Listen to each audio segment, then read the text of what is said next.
Okay. Well, everyone, welcome to our 2024 CDBG Demolition Workshop. I do want to thank everyone for taking their time out of their busy schedules to join us tonight. We did have a little technical issues earlier, but I think we've got it all fixed now. Um, so just a few housekeeping items before we move forward. We will be recording this tonight. And please mute yourself if you're not already muted. And if you can use your chat drop box, and we will answer any questions at the end of the presentation. So we'll go ahead and get started. First of all, my name is Jerry Dearmont, and I am the Executive Director at the Northwest Missouri Regional Council of Governments in Maryville. And with me tonight, I have several staff members. I'm not going to go through all of those and introduce them because there's several. So we will go ahead and get started with the presentation. So anyway, welcome again. So we'll go on to the next one. So for the demolition project, here are some pictures of some dilapidated houses. There is a building on the next slide, I believe. Yes. So if you have any structures that look like this, then you probably need our services and apply for a demolition grant. So what can your community do about this problem? Well, for one thing, you can apply for the CDBG demolition grant to get rid of those dilapidated or abandoned structures. And they have to be demolished according to CDBG's regulations and requirements. I will note, only communities can apply, not individual homeowners or commercial owners. It has to be a community that applies to have these demolitions done. We haven't had any cycles for several years, and so when they open these up, hopefully around the second week of April, they're going to do 2 rounds of funding. So for fiscal year 23 and then also fiscal year 24. There are 2 types of demolition projects. One is residential only, but you can have up to 5 commercial structures in that application. And then the second one would be only commercial buildings. The CDBG amounts that you can apply for, they do have a minimum amount, which is $10,000, and your max amounts for each demolition project for residential is $200,000, and for commercial only is $300,000.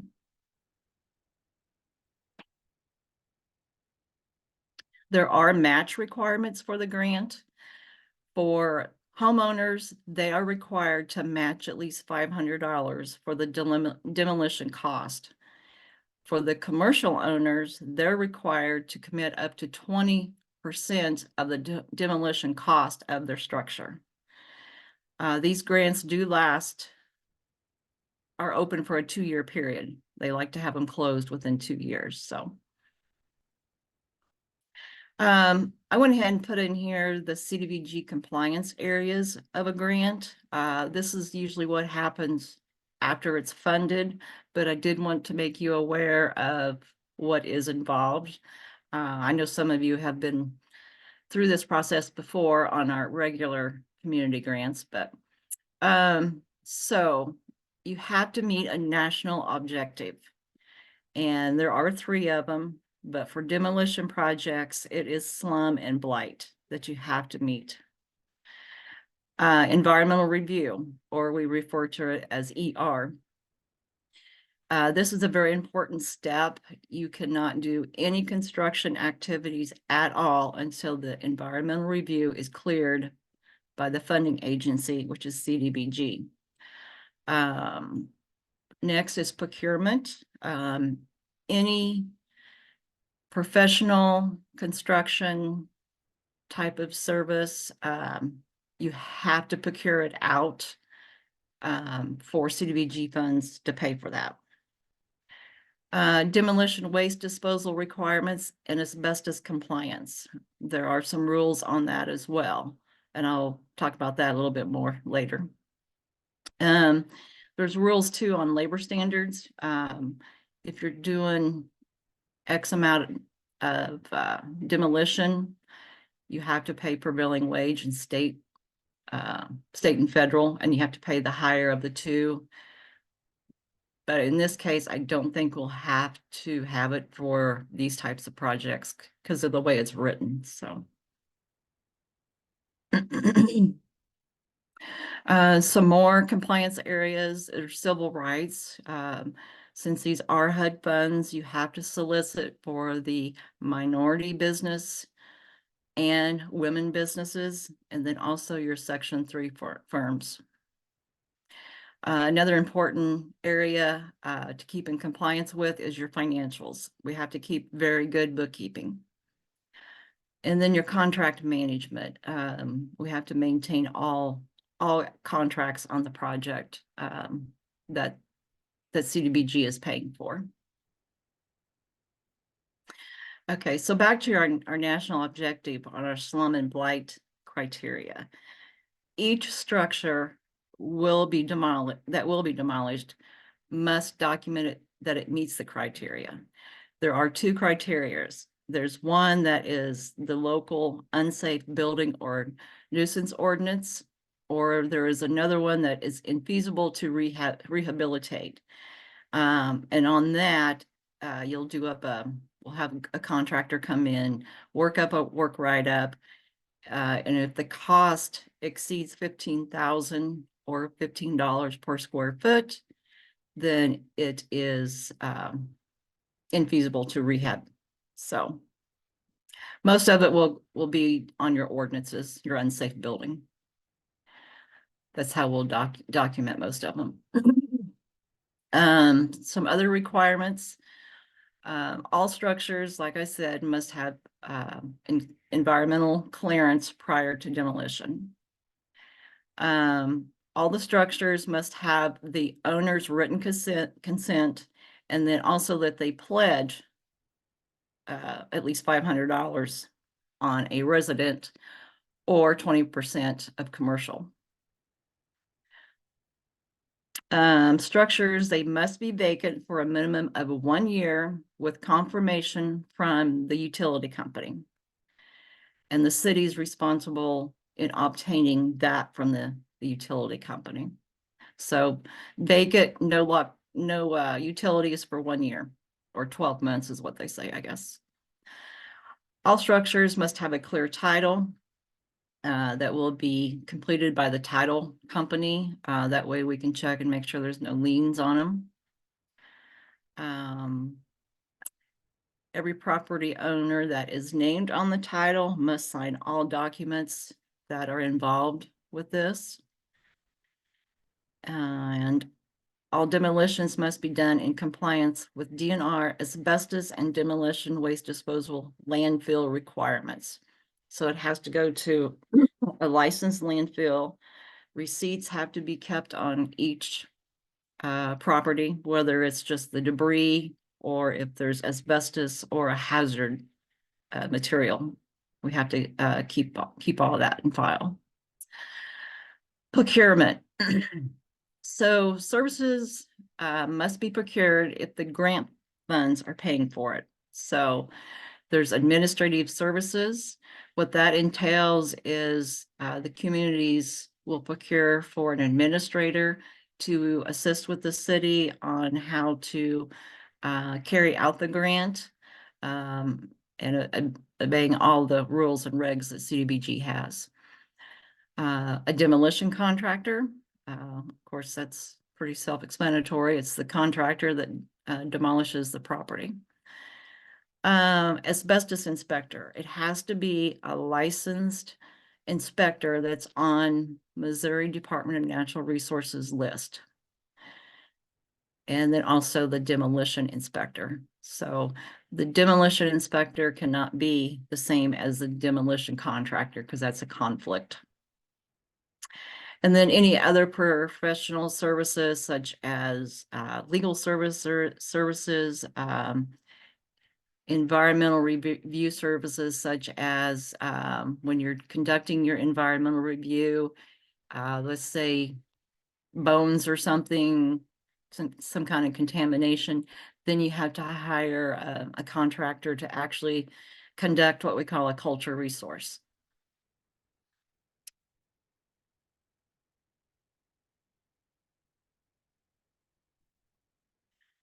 Demolition waste disposal requirements and asbestos compliance. So you must comply with all the federal and state waste disposal laws with this grant, with these grant funds. You have to use the permitted and licensed sanitary or demolition landfill. And I believe the closest one now is St. Joe. So, and then you also have to comply to the state regulations, which is 10 CSR 10-6240. Waste disposal records then of course are maintained in each property file. And like I said, any hazardous waste must be disposed of to in an authorized facility.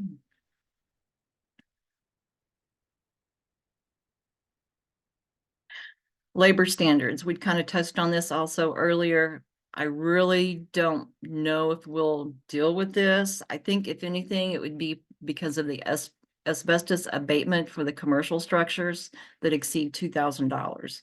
I don't think we'll have any of the second one, which is if there are 8 or more contiguous units. I don't think we'll have that at all. And that would be the state prevailing and the federal prevailing wages.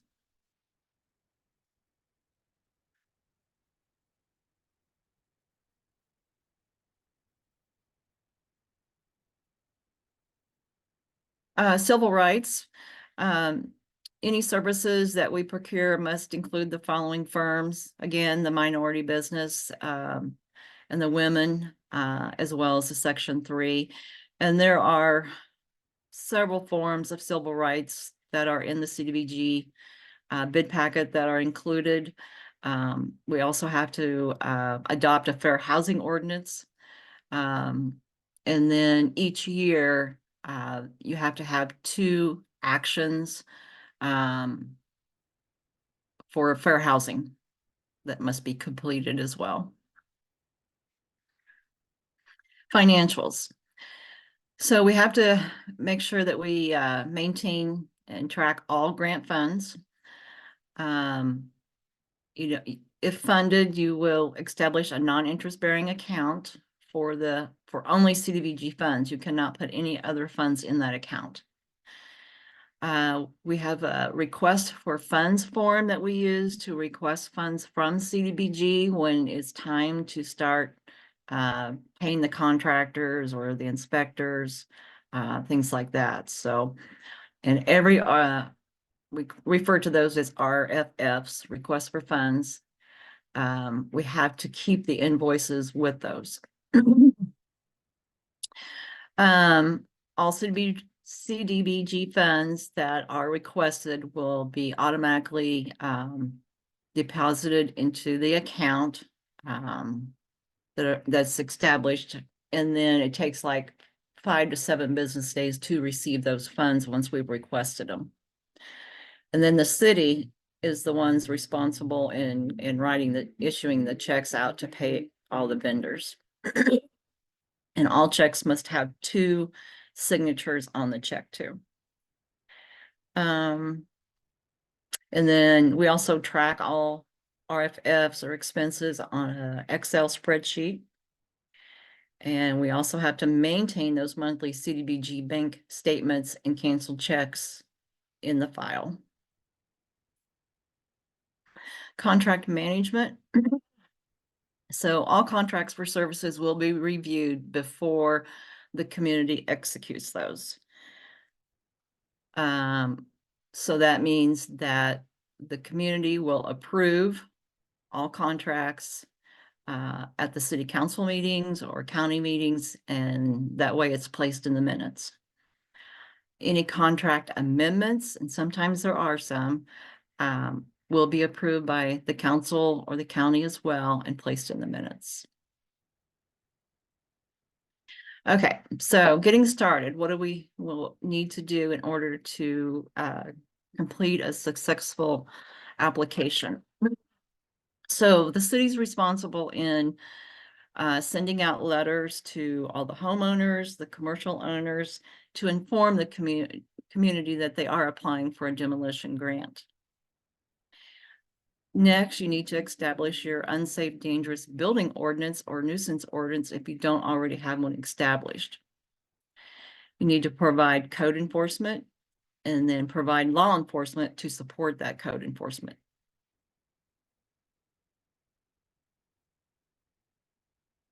They also like to see that the communities establish a fund for demolition with their goals in mind. Develop the rapport with the dilapidated property owners, and then create a map showing the location of all the dilapidated structures in your community. And we'll talk about that here in a little bit too. And then document the problems with each property. And then we need to establish a submittal account in order to submit the application to CDBG. Okay, the next section, we're going to talk about demolition grant requirements.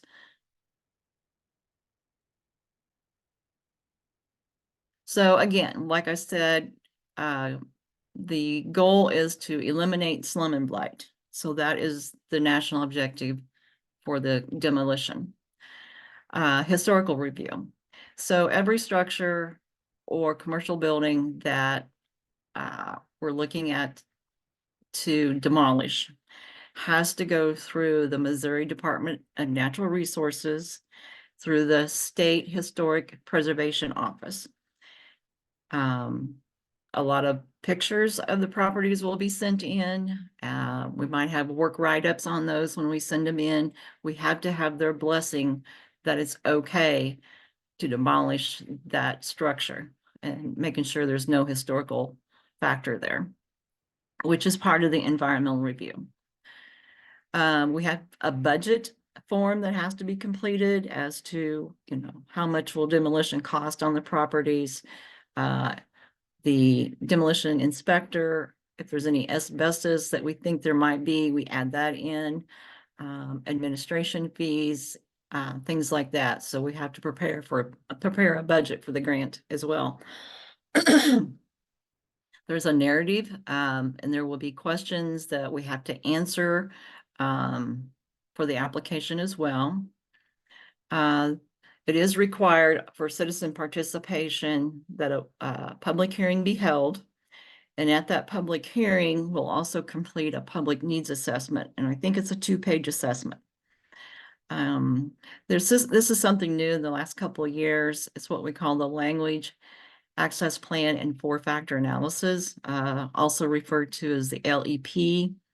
And it really doesn't affect our area because we just don't have that many that have limited English proficiency up here. So, but we'll go through it as well. There's a resolution to apply for the grant that has to be approved by the community as well. Okay, here's where the map comes in. And I have a picture of it here in a little bit, but the city's going to be we can get a map for you. Some maps may actually have structures with a dot on it already that you can use, and you will go around town and you will code that map as dilapidated occupied or dilapidated vacant, or as far as commercial or non-resident structures, whether it's vacant or dilapidated commercial on those. So the map will be coded with those types of codes. So our agency can provide the map. So once we get started on this and whoever's interested in moving forward, we can provide that map to you. So here's a sample map. As you can see, the little red dots, that indicates a structure. So in this case, it's a house.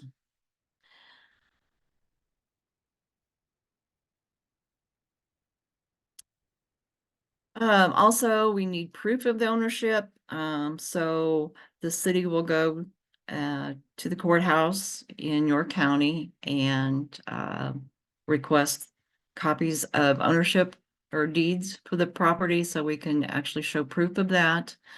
Sign the consent forms that you are interested in having your structure demolished and that you will pledge your amount of money. And like I said, we have to do, I think they want a picture from each side of the structure. So colored photos that need to go into the State Historic Preservation Office so they can review it. And then there again, we have to verify 12 months vacancy from the utility company. Okay, here is where you're going to be creating your submittal account. So the subrecipients, which is the community, they will need to create this account in order to access the 23 and 24 competitive cycle applications. And this will allow the cities, communities to submit their CDBG application online. There is no cost to create the account. And the communities, they can invite collaborators to work on the application through the submittal account.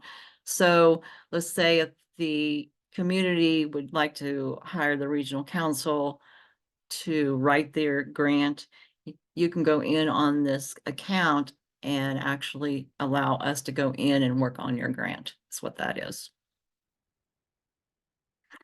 Okay, and then I think this might be the last section, section 4. This is the scoring guide that CDBG uses to score all the applications. There's 100 points possible. The first section is on need and impact, and that's a total of 45 points. And what this is, it goes back to what your map will look like. And whether you get 0 to 20 points for the number of units proposed compared to the total dilapidated units. And that's both occupied and vacant. And then up to 25 points for the number of units proposed compared to the total number of vacant dilapidated units. So, and then the next would be your code enforcement and that map, 10 possible points there. Applicants code enforcement, and then your map, of course, identifying all the structures. Leveraging, this is important too. It is 15 points, but it's very important that we get the documentation from the owners. And they can do more than 500, but they have to pledge at least 500 for the cash match for each unit demolished. And then, of course, for the commercial property owners, they must commit 20% of the demolition cost. So. And then number 4, strategy is 30 points. Interests of community and property owners, the number of consent forms. So it's important that we get all we can. The higher the number to demolish, it looks better, they say. And then project readiness. This is pretty important. But is your project ready to start? A realistic time frame, because you do only have 2 years to complete these projects once it's funded. So that's why it's important up front to go ahead and start working on getting pictures of the home so we can start working on the SHPO, the State Historic Preservation, and all your ordinances that you need to pass, your letters of commitment. So that's where that comes from. And then strategy, 30 points. This is number for 5 points. The size and the cost per unit, hazardous waste, especially asbestos. In a lot of these homes, older homes, you will see asbestos. So yeah.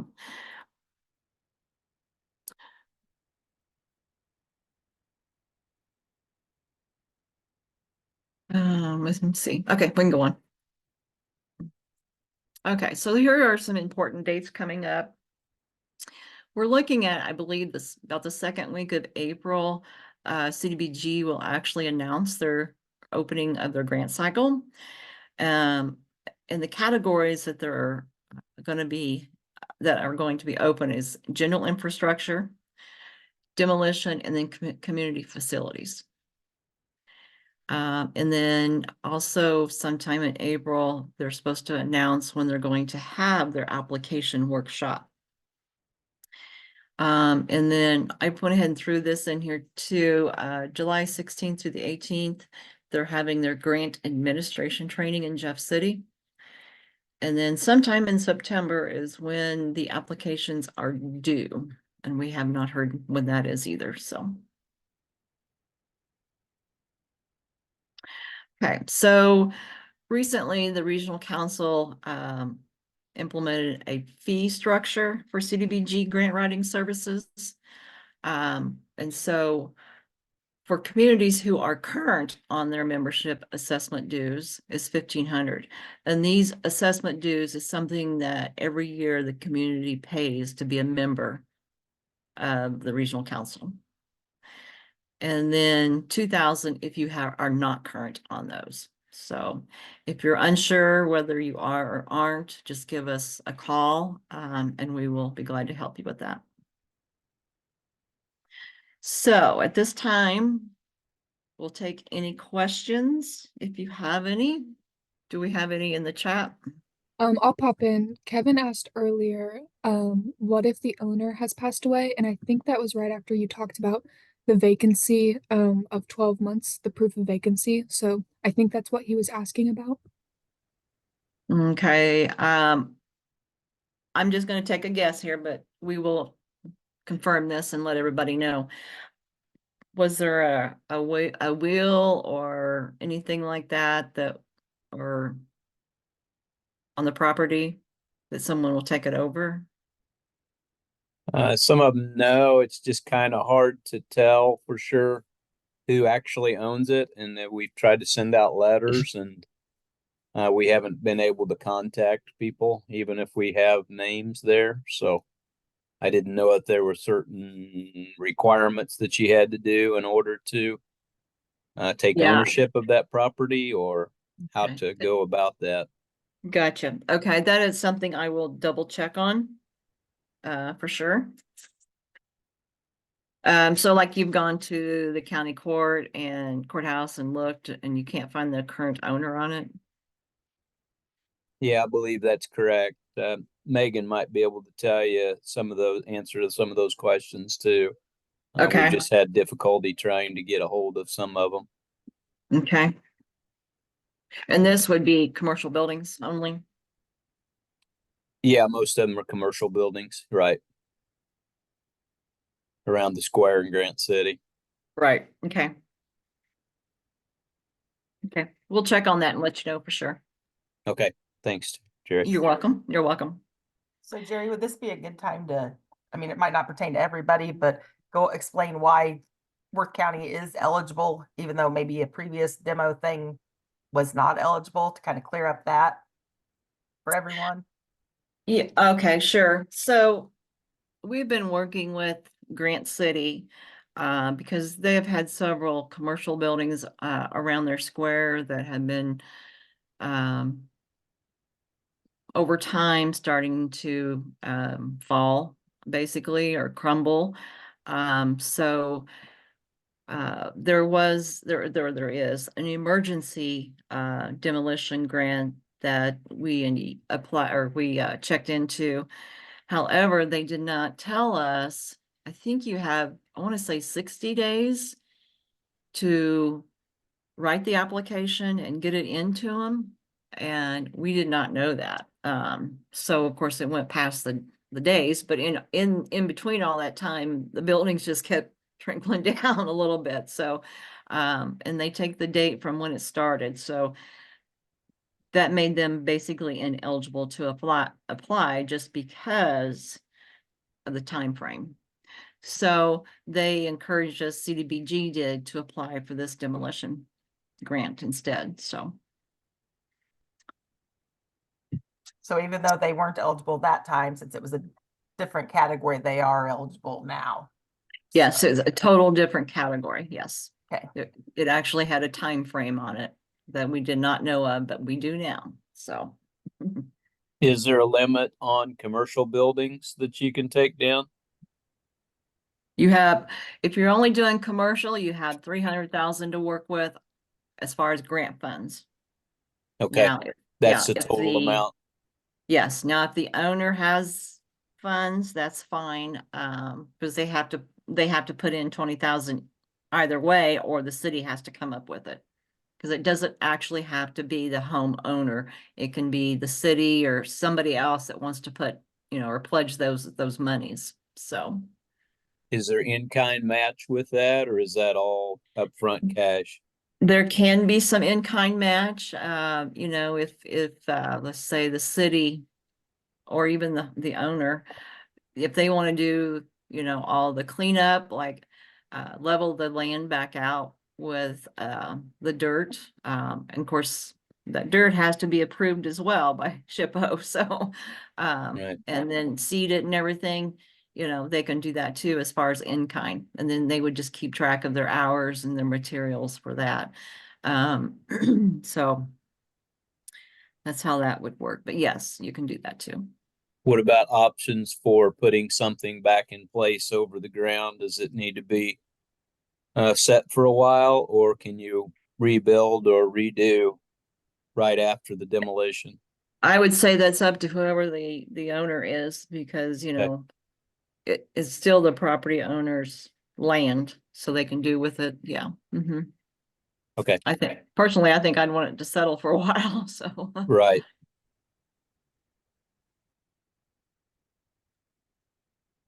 Everyone should be unmuted, so feel free to ask questions if you have them.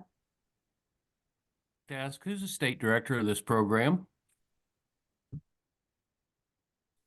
With CDBG, I don't know who it is right now. Can you look that up right quick, Amy?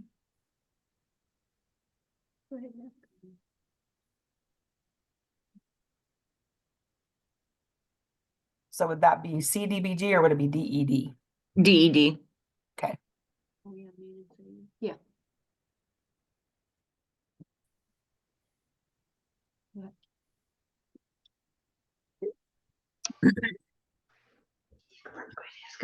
Oh, I can? Yeah. Oh, Jerry, are you ready for another question? Sure, go ahead. Okay, on the drawdowns for the work accomplished, could that not be done by automatic transfer into our accounts? It is, it's an ACH from the state. Okay. Yeah. So, okay, as long as Yeah. it shows up in our bank in the 5 to 7 days or whatever it was. Yeah, so we'll request it by email. So Uh-huh. I'll send in the RFF down to them, and then they do have cutoff dates. It's usually about the 20th of the month. So as Okay. long as you get it in before that, they'll review it and then send it on. And then within 5 to 7 business days, it should be in your CDBG account with the city. Okay. So we could not draw down ahead, say we had a contractor is going to need to be paid. The work needs to be done. Is that No. correct? No, Okay. they get paid for what work they have Okay. done. Yeah. All right. Thank you. You're welcome. We have- Jane, I was just gonna say, Jane in the chat asked a question. She asked, does this grant apply to buildings owned by the city? Yes. It does. Jerry, Uh-huh. I got a question on that. So if the city applies for the grant and we would happen to get rewarded for that, the money, if we start taking the building down and it damages the building next to it, does the grant cover any of that? No. Oh. Whether there's insurance that on it or not, probably not, would be my guess. But I know that's happened before, not with the grant project, but personally there in Maryville, that's happened, and the insurance came in. Actually, it was the contractor's insurance that helped, so. Okay. Jerry, Mhm. if we have a couple of commercial buildings to tear down and we ask them if they're interested in doing it and they say yes, to do a 20% cost share, we have to know what the cost of demolition is. How do we do that? There's going to be work write-ups completed prior to the grant submission. So the communities will actually have a contractor come in and kind of go by and look at the houses, you know, check them, make sure if they think they know there's asbestos, then we'll put in money for the asbestos as well. So that's all done up front. And Mhm. then if I'm not mistaken, they ask about if another building gets torn up, that will be on the contractor because they'll be bonded. Yes, they will be bonded. Mhm. They'll be bonded and insured against such things. Yes. Okay. Yeah. Thank you. Yep, you're welcome. Real quick, I've got an answer to the question of who the director of the program would be. Uh-huh. Michelle Hadaway is the acting Yes. director of the Missouri Department of Economic Development. Yes. Last name is spelled Hataway.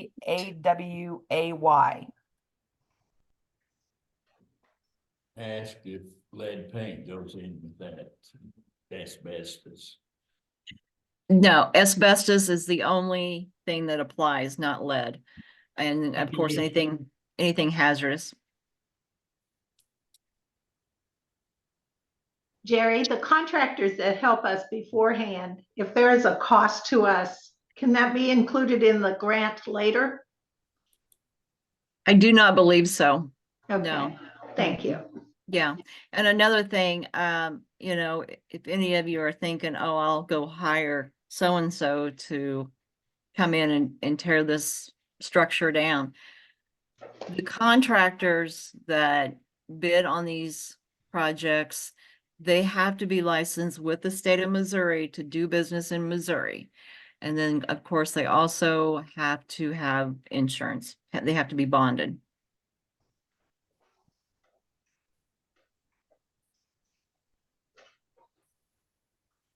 Does money that the landowner puts up, does that need to be paid ahead of time or at the time the grant is awarded, or?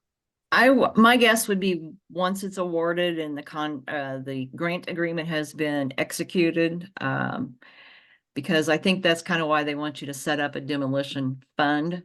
So, you know, those monies would go into there. I would still keep it separate from your CDBG account that you set up. Okay.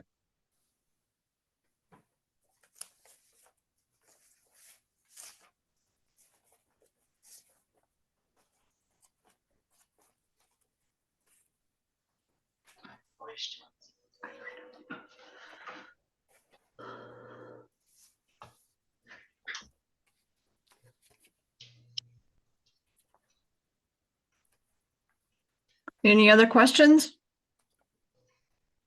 Tomorrow, maybe. Okay, I think there's another slide on here, Amy. Is there? Yeah. So there's our contact information for myself or Amy. I did not put my emails on there. Can we put those in the chat box, please? But it's just our first name at nworcog.org.